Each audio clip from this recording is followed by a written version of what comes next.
तीसरा कंसेप्ट इसका ये है माय डियर स्टूडेंट कि A1 बट्टा A2 बराबर B1 बट्टा B2 नहीं बराबर होगा C1 बट्टा C2।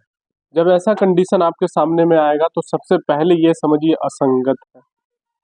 अब जानते हो कि संगत दो कंडीशन में होता था। पहला कंडीशन जब तीनों आपस में बराबर है, और दूसरा जब दोनों आपस में बराबर नहीं था, A1 बट्टा A2 नहीं बराबर B1 बट्टा B2 था, तो दोनों कंडीशन संगत वाली थी।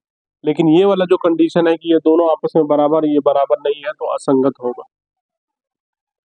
दूसरी बात, अगर इसके हल की बात आप करें तो इसका हल जो होता है कोई हल नहीं होता है, इसका कोई हल नहीं होता। ये कंडीशन जैसे ही आपके सामने आए समझ जाइए कि इसका कोई हल नहीं है। ये बात हो गई। तीसरी बात इसका इम्पोर्टेंट ये हुआ, अगर इसके ग्राफ की बात आप करें, ग्राफ की बात करें या आलेख की बात करें, आलेख की बात करें या ग्राफ की अगर इसके बात करते हैं तो ये इसका ग्राफ जो होता है वो समांतर होता है।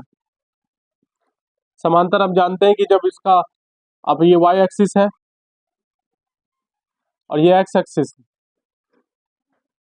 ये एक लाइन का ग्राफ हुआ, दूसरा ये ग्राफ ये हुआ, तो ऐसा ही ग्राफ को बोला जाता है समांतर।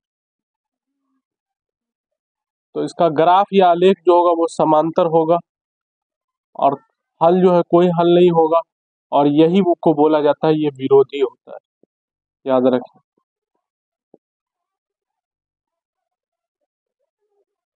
ग्राफ या आलेख समांतर होगा और इसका हल जो होगा ये विरोधी होगा। तो ये तीनों का तीनों कंसेप्ट हम लोगों ने तीनों का तीनों कंसेप्ट देखने का काम किया है कि ये तीन कंडीशन बनता है दो चर वाले रैखिक समीकरण युग्म का। ध्यान रखना है, दो चर वाले रैखिक समीकरण युग्म का तीन कंडीशन बनता है। तीनों को हमने एक एक करके देखने की कोशिश किया है।